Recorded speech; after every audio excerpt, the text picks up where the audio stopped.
chère doctorante.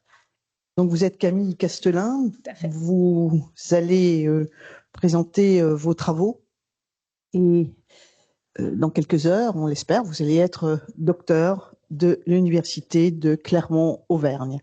Donc je crois que le professeur Yotor a expliqué le déroulé. D'abord les directeurs, non, d'abord vous-même. Puis, ça sera donc vos directeurs. Ensuite, ça sera les deux rapporteurs et nous commencerons avec le distanciel et le présentiel. Puis, nous passerons aux examinateurs, pareil, distanciel, présentiel. Donc, on sera à 7 intervenants déjà. Le 8e, c'est moi. Donc, j'aurai plus qu'à conclure, mais tout aura été dit. Voilà. Donc, sans plus tarder, merci. Si le distanciel a été vérifié, merci donc de commencer. Je vous remercie Madame la Présidente du jury ainsi que les autres membres qui ont accepté d'évaluer ce travail et d'être aujourd'hui parmi nous en présentiel ou en distanciel. J'ai l'honneur de vous présenter ma thèse de géographie réalisée au sein de l'unité mixte de recherche territoire et rattachée à l'école doctorale des lettres, langues, sciences humaines et sociales de l'université Clermont-Auvergne. Cette thèse porte sur les processus de coordination des acteurs locaux pour gérer et inscrire leur territoire sur la liste du patrimoine mondial de l'UNESCO, et plus particulièrement le haut lieu tectonique de la chaîne des Puy-Failles de Limagne, ainsi que le paysage culturel de l'agropastoralisme méditerranéen des Causses et des Cévennes. Cette thèse s'insère dans le projet de recherche Valocite et financée par différents échelons publics de l'Europe jusqu'au conseil départemental du Puy-de-Dôme et pour autre moitié par le département Action, Transition et Territoire de l'Institut national de recherche pour l'alimentation, l'agriculture et l'environnement. Cette thèse s'insère dans un contexte large de reconnaissance croissante de sites patrimoniaux, que ce soit différents types de patrimoine, différents dispositifs de reconnaissance qui peuvent s'accumuler sur un même site. Un de ces dispositifs, l'inscription sur le patrimoine mondial de l'UNESCO, est considéré par certains comme un label, voire comme un Graal à obtenir. C'est en réalité un outil d'identification et de reconnaissance du patrimoine, qui est un dispositif non réglementaire, contractuel ou foncier, donc qui n'apporte pas de protection directe au site. Mais par contre, cette inscription donne une obligation morale aux États qui proposent la candidature d'assurer la préservation de ce site et de son patrimoine, en l'occurrence sa valeur universelle exceptionnelle. Il est donc nécessaire d'avoir des législations et un système de gestion en place spécifique pour préserver le site ou en cours de création, ce qui pose des enjeux de cohérence et de coordination entre les différents périmètres, gestionnaires ou outils de gestion. Ces enjeux de gestion, en fait, sont le facteur numéro 1 ayant un impact négatif sur les biens français qui se retrouvent à l'international. Et ce phénomène est principalement retrouvé parmi les biens naturels et les paysages culturels. Face à ce constat, les instances onusiennes, depuis 2007, décident d'intégrer les communautés locales dans la gestion de ces biens, mais s'opposent encore aujourd'hui les mécanismes concrets pour obtenir une intégration concertée et participative de ces communautés locales.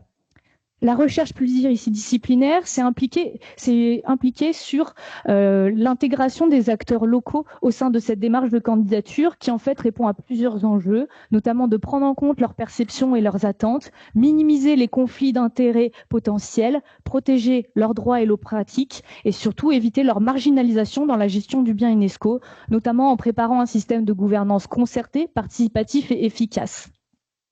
Au-delà de ça, la démarche de candidature peut être vue comme un potentiel pour offrir une nouvelle vision du territoire et offrir une prise de conscience individuelle et collective de la valeur du patrimoine. Cela offre un lieu de réflexion collective sur ce territoire et peut permettre de mettre en œuvre une dynamique collective autour d'un projet commun en se coordonnant, notamment pour promouvoir et préserver le site, pour instaurer une gestion consensuelle de ce dernier au-delà des conflits qui peuvent exister entre les acteurs. Cette démarche de candidature, elle peut avoir différents bénéfices, mais les retombées économiques sont aujourd'hui estimées comme marginales et dépendraient surtout de la mise en place de dispositifs de gouvernance ad hoc localement et des démarches qui accompagnent celles de la candidature. Cette revue de littérature et ce contexte m'ont permis d'identifier différents éléments du puzzle à creuser, notamment le besoin d'étudier la démarche d'inscription à une échelle territoriale en prenant en compte la coordination des acteurs au-delà des partenariats sur le papier.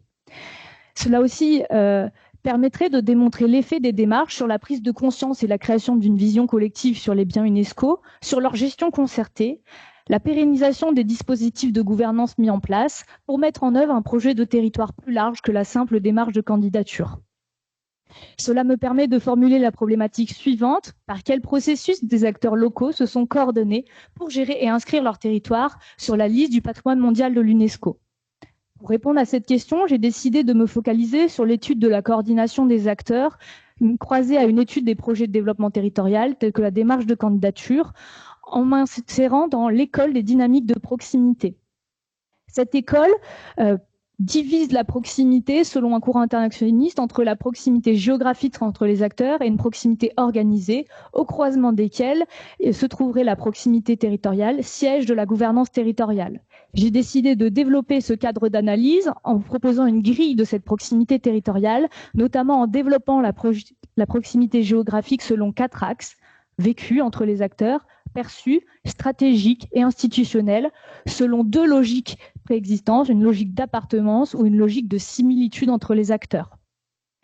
Cette grille d'analyse me permet d'approfondir un concept, celui de patrimoine territorial, que je définirais comme une ressource construite sur le temps long, dont dispose un territoire collectivement et qui est constitué par la mémoire de situations de coordination réussies, par la confiance qui en découle entre les acteurs, avec une combinaison d'une forte densité institutionnelle qui a permis d'accumuler des apprentissages collectifs, des compétences et des connaissances complémentaires. Ce patrimoine territorial, il est favorisé par différentes formes de proximité entre les acteurs et favoriserait l'émergence de nouveaux modes d'organisation de gouvernance territoriale. Cela me permet de formuler une hypothèse générale à cette thèse, que les acteurs locaux, en mettant en place une gouvernance territoriale spécifique aux sites candidats puis reconnus sur la liste du patrimoine mondial, via des proximités géographiques et organisées, créent un patrimoine territorial. Appliqué à nos cas d'étude, ce patrimoine territorial pourrait être utilisé pour mener d'autres démarches de patrimonialisation, valoriser de différentes manières le bien UNESCO ou d'autres patrimoines du territoire. Pour répondre à cette question et tester cette hypothèse, j'ai décidé de choisir des terrains d'études en sélectionnant parmi les biens français inscrits avant le début de cette thèse, ceux où l'implication des acteurs locaux dans le processus de candidature avait été reconnue lors des démarches d'évaluation de leur candidature, ou des dispositifs de gouvernance pour gérer le bien qui auraient favorisé la coordination des acteurs locaux auraient également été félicités. C'est le cas du bien UNESCO des Cossés des Cévennes, où la coordination entre les différentes parcs et structures locales a été reconnue, tout comme l'implication des agriculteurs, et également celui de la chaîne des Puy-Failles de Limagne, où la dynamique collective générée pendant la démarche de candidature a été grandement félicitée par les instances onusiennes. Cette thèse, elle suit différents travaux de recherche qui ont été menés dès 2011 dans l'unité de recherche, ainsi que les projets de recherche Valocite, qui a été co-construit avec les acteurs, notamment du Conseil départemental du Puy-de-Dôme. Je me suis aussi focalisée sur les partenaires, notamment le bien UNESCO des Cossés des Cévennes, et j'ai décidé de mener une recherche finalisée en prenant en compte les attentes des acteurs de terrain, comparative, diachronique en étudiant dans le temps ce qui avait été fait, et interdisciplinaire pour prendre en compte l'ensemble des enjeux de cette démarche de candidature et de gestion. Pour répondre à tout ça, j'ai décidé de mener plusieurs collectes de données. Une première au niveau des archives, de documents officiels ou de documents non publiés, qui m'ont permis de retracer dans le temps les actions qui avaient été menées. J'ai décidé de la compléter avec des entretiens exploratoires, avec 17 acteurs de chacun des biens UNESCO, des gestionnaires, mais également des représentants des services déconcentrés, des collectivités, des organismes publics, mais également des acteurs privés, pour comprendre leur perception et leur implication au sein de ces différentes démarches. J'ai complété ces entretiens avec des entretiens semi-directifs et sociométriques. Cela signifie des entretiens où j'ai pu recenser les différentes relations entre les acteurs, à la fois des acteurs ayant participé aux instances de gouvernance, pour certains que j'avais déjà rencontrés, et également des acteurs privés impliqués dans des dispositifs de valorisation des biens UNESCO, travail qui a été mené notamment par des étudiants de l'Université Clermont-Auvergne. Enfin, j'ai souhaité observer les interactions entre les acteurs au-delà de ce qui était noté dans les comptes rendus, en participant moi-même à des réunions dans les 2 biens UNESCO, mais également au congrès de l'une des instances onusiennes. Pour analyser tout cet ensemble de données, j'ai mobilisé le cadre d'analyse de la gouvernance territoriale selon 4 axes. Un premier axe pour analyser les démarches d'inscription selon une analyse processuelle, en découpant dans le temps, notamment via des frises chronologiques, ce qui s'était passé, en identifiant les acteurs et les rapports de force entre ces derniers, et en analysant surtout les changements et les bricolages qu'ils avaient pu faire dans la démarche de candidature. J'ai ensuite analysé l'appropriation de ces biens UNESCO et la gestion post-inscription, principalement en étudiant les controverses, les représentations collectives ou individuelles des acteurs, et notamment les priorités de gestion qu'ils identifiaient, au-delà de potentielles tensions et conflits. Je me suis rendu compte que la majorité de ces actions, en fait, passaient via les instances de gouvernance, qu'elles soient formelles ou informelles, mais que ces instances de gouvernance pouvaient évoluer dans le temps, tout comme l'organisation interne des différentes organisations impliquées dans la gestion de ces biens. Ça m'a permis d'analyser l'implication, le rôle et la diversité des acteurs dans ces instances, et je me suis ensuite questionnée sur la coordination de ces acteurs au sein de ces instances, mais également en dehors. Et donc j'ai visualisé ces réseaux d'acteurs dans le temps, avec des analyses ensuite statistiques croisées avec une analyse de dynamique de proximité. Ces analyses, j'ai vraiment souhaité mettre en avant l'enjeu de comprendre le processus de coordination de manière diachronique. Je vais ensuite passer à mes résultats par les 4 grandes parties que je viens de vous présenter. La première sur l'analyse des démarches d'inscription.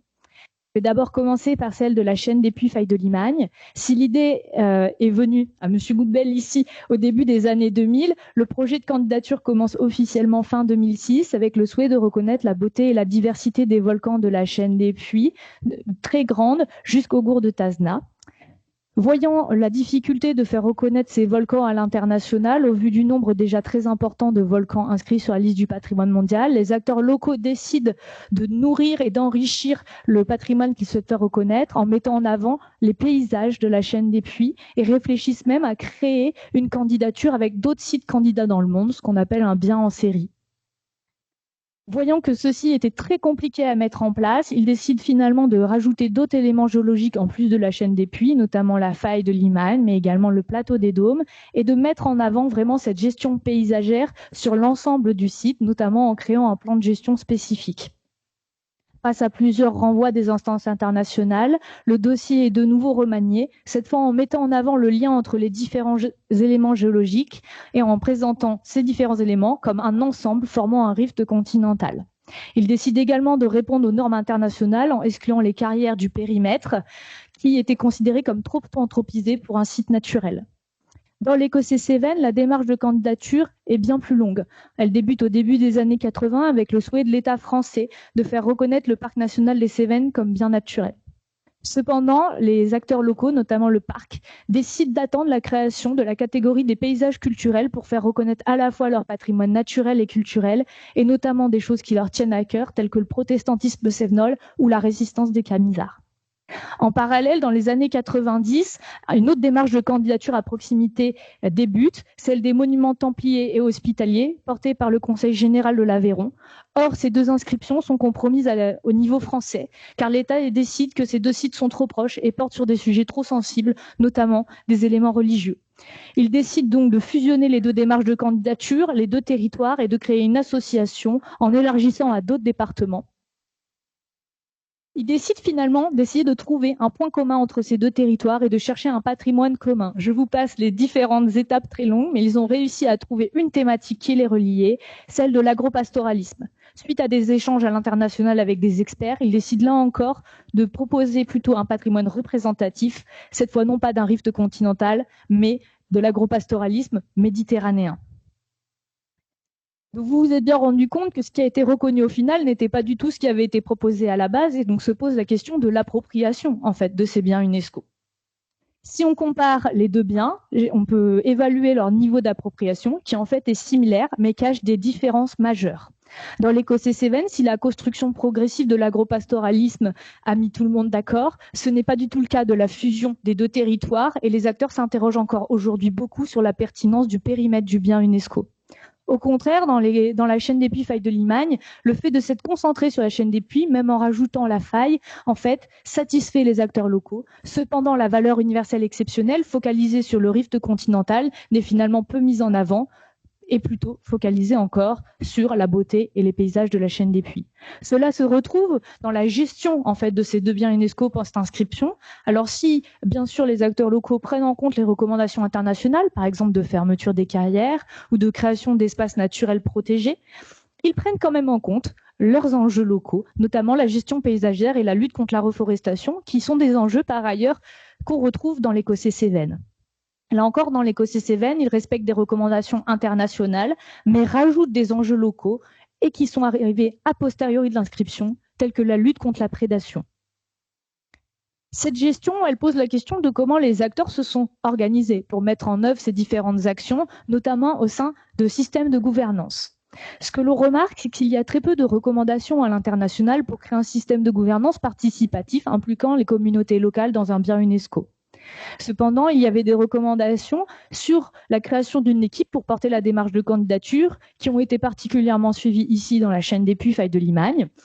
Mais il y a des recommandations à l'échelle nationale qui ont été suivies dans les 2 biens UNESCO, comme l'identification d'un préfet coordonnateur ou de référent UNESCO dans les services étatiques, ou la création, depuis devenue obligatoire, d'une instance présidée par le préfet, notamment de concertation, qui depuis est plutôt devenue une instance descendante de partage d'informations ou ascendante de revendication des acteurs locaux. À cela, on peut identifier des systèmes de gouvernance qui, en fait, n'ont pas du tout été créés ex nihilo lors de l'inscription. Ils sont issus de coopérations passées, de démarches de candidature ou d'autres démarches sur le territoire. Et ils se sont inspirés de dispositifs locaux, mais également ex situ, en les important et en faisant des adaptations. Le système de gouvernance, il a été réfléchi en amont lors de la candidature pour répondre aux attentes onusiennes et ils se sont basés sur des conventions, d'abord pour porter cette candidature, puis ensuite pour assurer la mise en œuvre de la gestion de ces biens UNESCO et de créer un système de gouvernance post-inscription désignant le rôle de chacun des acteurs. Cependant, ce que j'ai pu remarquer, c'est que ces systèmes de gouvernance sont en constante évolution grâce à des innovations organisationnelles pour adapter les dispositifs au réseau d'acteurs locaux, mais également avec la non-animation, la non-pérennisation de certaines instances de gouvernance. On remarque certains points de convergence entre les 2 biens UNESCO, un nombre très important d'acteurs à mobiliser et la création d'instances décisionnelles et techniques pour regrouper ces acteurs qui finalement, après plusieurs années post-inscription, sont soit en stand-by, voire ont été supprimés. Il y a cependant des gros points de divergence, notamment la période de création des instances de gouvernance, faite lors de la démarche de candidature dans la chaîne des Puys, faille de Limagne, au contraire d'Écossais-Cévennes. Il a décidé de créer post-inscription une nouvelle organisation pour coordonner celles préexistantes déjà très nombreuses, au contraire de la chaîne des Puys, faille de Limagne, où des services ont été mutualisés sur la base d'actions concertées déjà menées depuis des dizaines d'années. On remarque également une création d'instances de gouvernance formelles pour réunir les scientifiques dans l'Écossais-Cévennes, au contraire de la chaîne des Puys, faille de Limagne, où les scientifiques déjà très impliqués dans la candidature ont continué de s'impliquer au-delà de la création d'une instance. Cela se retrouve en fait dans l'analyse de la coordination des acteurs, notamment via cette analyse des réseaux que vous pouvez voir à l'écran. On remarque dans l'Écossais-Cévennes, c'est que la densité de ce réseau et la réciprocité a augmenté, mais a particulièrement augmenté post-inscription et a diminué lors d'une phase de conservation de l'inscription, quand l'inscription est déjà passée depuis plusieurs années. Cela nous interroge si dans la chaîne des Puys, qui a été reconnue plus récemment que dans l'Écossais-Cévennes, cette trajectoire va être la même. Ce que l'on remarque dans la chaîne des Puys, c'est que l'augmentation de la densité et de la réciprocité est plus progressive et se veut notamment lors des phases de démarche de candidature et que les statistiques sont très similaires post-inscription dans les 2 biens UNESCO. Donc la question, est-ce que le soufflet va retomber? Question qu'on me pose régulièrement sur le terrain. Alors on remarque quand même un avantage historique dans la chaîne des Puys, faille de Limagne, avec une augmentation plus constante de la densité et une réciprocité qui est haute et qui stagne sans diminuer. Cette fois, on peut également se poser la question de comment et où les acteurs se coordonnent et donc leurs modalités relationnelles. Si l'on regarde dans l'Écossais-Cévennes, la création des instances de gouvernance ont permis une augmentation certes très forte du nombre de relations qui en fait restent au sein de ces instances mais sont relativement peu riches avec du partage d'informations. Dans la chaîne des Puys, faille de Limagne, la création des instances de gouvernance n'a pas remplacé d'autres modalités relationnelles, notamment interpersonnelles entre les acteurs. Et on voit également une place importante des gestionnaires qui permettent des interactions entre les acteurs locaux.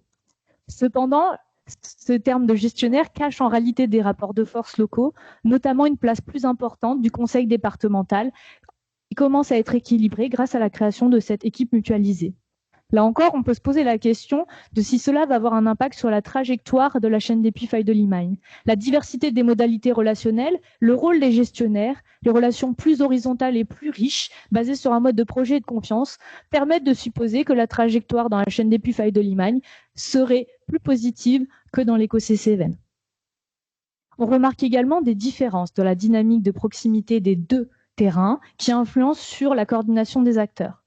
Dans l'éco-Cévennes, les acteurs sont encore en proximité avec les membres du département, avec des formes de proximité temporaire selon les projets.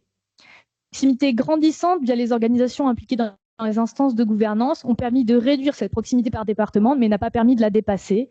Et si l'on applique la grille de la proximité territoriale que je vous ai présentée tout à l'heure, on remarque que dans l'éco-Cévennes, une proximité territoriale n'a pas été mise en place à cause des appartenances à différents territoires avec un contexte historique divers, notamment dans l'Écosse et les Cévennes, à laquelle s'ajoute le fait que la moitié des acteurs participant aux instances de gouvernance n'ont pas de rattachement spécifique et donc n'ont pas de rôle identifié clair au sein de ce système de gouvernance. Au contraire, dans la chaîne des Puy-Faye de Limagne, les proximités selon le lieu de résidence, de travail et par organisation est préexistant dès le départ et on remarque un travail déjà fort entre le parc et ses partenaires, puis un rapprochement au fur et à mesure de la démarche de candidature entre ce dernier et le conseil départemental, mais également les scientifiques locaux et l'ADREAL. Cependant, les acteurs privés et les collectivités territoriales en dehors du conseil départemental restent sur l'extérieur du réseau et les scientifiques deviennent moins centraux après l'inscription. Grâce à tout ça, et malgré le retrait de certains scientifiques, on remarque une proximité territoriale créée, notamment grâce à des projets de territoire successifs de préservation sur la chaîne des Puys depuis les années 70, avec une stratégie portée par la collectivité et suivie par les autres acteurs sur ce territoire d'intervention. Mais au-delà de ces acteurs publics, on peut se questionner sur le rôle d'acteurs privés, pour certains participant à certaines instances de gouvernance de la chaîne des Puy-Faye de Limagne. Mais ce n'est pas le cas dans l'éco-Cévennes. Dans l'éco-Cévennes, 2 dispositifs ont été créés pour mobiliser les acteurs privés. L'un par ces acteurs eux-mêmes, l'association des paysans bergers éleveurs d'Écosse et des Cévennes, qui malheureusement n'a pas reçu la légitimisation de la structure gestionnaire, estimant qu'il n'était pas représentatif de l'ensemble des acteurs privés. Cependant, l'autre dispositif créé par des acteurs publics et repris par ce gestionnaire a pu être développé. Et on a réussi avec les étudiants à modéliser le réseau d'acteurs qui, là encore, démontre une proximité très forte par département et en fait répond à une demande des acteurs de créer des projets à une échelle plus restreinte que le bien UNESCO. Si vous voyez en jaune, ce sont les acteurs en Lozère et on remarque un noyau dur situé même sur le COS Méjean qui ont créé un dispositif informel, l'île Méjean, pour valoriser spécifiquement ce territoire. Dans la chaîne des Puy-Faye de Limagne, le nombre de dispositifs est plus important. Il y en a un, la Fondation Chaîne des Puy-Faye de Limagne, qui est issue d'un partenariat public-privé créé dans la démarche de candidature. Un autre, créé post-inscription mais non animé, dont lequel a découlé un dispositif aujourd'hui très actif, celui des professionnels référencés mobilisant des guides touristiques, ou encore un autre dispositif créé par les acteurs privés eux-mêmes du secteur touristique. Là encore, on remarque des dynamiques de proximité entre ces acteurs privés, mais cette fois beaucoup plus selon les filières. Ces réseaux sont très différents avec un nombre d'acteurs et dispositifs variés. Cependant, ils sont comparables avant l'obtention de la reconnaissance, mais on remarque qu'après l'obtention de l'inscription, ils ont des trajectoires différentes, avec notamment en mode projet pérenne dans la chaîne des Puy-Faye de Limagne et seulement de partage d'informations à proximité géographique dans l'éco-Cévennes. On remarque que les dispositifs créés par les acteurs privés présentent une proximité territoriale basée sur une proximité géographique vécue, perçue institutionnelle et stratégique décidée conjointement, puis soutenue par les acteurs publics, sachant qu'ils souhaitent valoriser le patrimoine local dans leur site touristique. Cependant, se pose la question de l'échelle de la valorisation sur des espaces géographiques qui diffèrent en fait du bien UNESCO. Cela me permet de discuter la constitution d'un patrimoine territorial dans le cadre des démarches d'inscription des 2 biens UNESCO étudiés. Je vais d'abord me focaliser sur la chaîne des Puy-Faye de Limagne. Pour étudier la création de ce patrimoine territorial, je me base sur une grille d'analyse préexistante pour étudier s'il existe ou pas une forte densité institutionnelle qui effectivement est vérifiée dans la chaîne des Puy-Faye de Limagne avec une densité, une diversité d'acteurs participant à cette gestion, malgré l'absence de certains d'entre eux. On remarque également des interactions réciproques riche, formelle et informelle et pérenne entre les acteurs, qui partagent une identité commune, une vision collective de ce site et des objectifs de gestion communs, malgré la divergence qui peuvent exister avec celle des instances onusiennes. On remarque également une concentration des compétences et des moyens de certains de ces acteurs, confirmant cette forte densité institutionnelle. Au-delà de l'existence de cette forte densité institutionnelle, pour étudier cette création d'un patrimoine territorial, j'ai créé une grille pour savoir s'il y avait une construction d'une mémoire collective de situation de coordination réussie, notamment avec l'évolution de la coordination influencée par les dynamiques de proximité dont je vous ai parlé, mais également deux facteurs que je souhaite développer ici. Premièrement, la perception positive des situations de coordination passées, qui sont liées aux bénéfices tirés du projet et à l'implication individuelle des acteurs de ce projet, mais également à la visibilité des actions abouties et des acteurs de projet, quitte à invisibiliser celles qui n'ont pas pu aboutir. Mais également, la perception positive est influencée par le rééquilibrage des rapports de force entre les acteurs et un mode projet ascendant envers et contre tout pour faire reconnaître la chaîne des Puy-Feuilles de Limagne à l'UNESCO. Cela, du coup, se rapporte à un discours adopté sur le projet qui concorde en fait avec la conduite du projet en interne porté politiquement et non mené par des bureaux d'études comme cela a été le cas dans l'éco-Cévennes.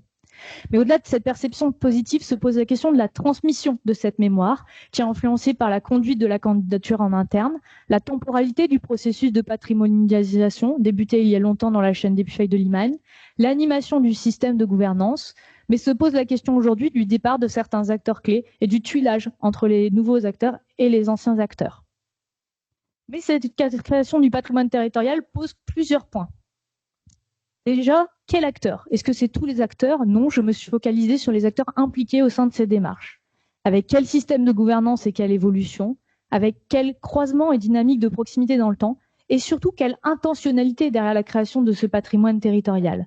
Ce que l'on remarque, c'est que dans l'éco-Cévennes, il n'y a pas eu une telle création de patrimoine territorial, mais cela n'a jamais été un objectif lors de la démarche de candidature. Se pose aujourd'hui la question de la légitimité des gestionnaires qui souhaitent démontrer l'intérêt des actions qu'ils ont su mener et trouver leur place parmi un réseau déjà très fort d'acteurs gestionnaires. Cela me permet de prendre du recul sur les démarches de patrimonialisation qui questionnent la temporalité et la spatialité du patrimoine, qui portent sur de nombreux objets. Et donc, ça m'a amené à me rendre compte que le processus de patrimonialisation que j'ai étudié est à contextualiser parmi plein d'autres et que les biens UNESCO que je vous ai présentés aujourd'hui sont assimilables non pas à un patrimoine, mais à des ensembles patrimoniaux. Se pose donc l'enjeu de la possible mise en cohérence de cet ensemble patrimonial et je vais vous donner le cas de la mise en cohérence des périmètres des dispositifs de gestion sur la chaîne des Puy-Feuilles de Limagne. Vous pouvez voir dans le temps un agrandissement des différents périmètres, notamment Grand Site de France, avec une logique de création d'un périmètre Grand Site de France qui se rapproche de celui du bien UNESCO et des projets en cours de classement ou d'extension de parc pour pouvoir couvrir les zones qui ne sont pas encore intégrées. Cependant, cela n'est qu'un élément d'un triptyque de mise en cohérence des périmètres, des documents de gestion et des instances de gouvernance.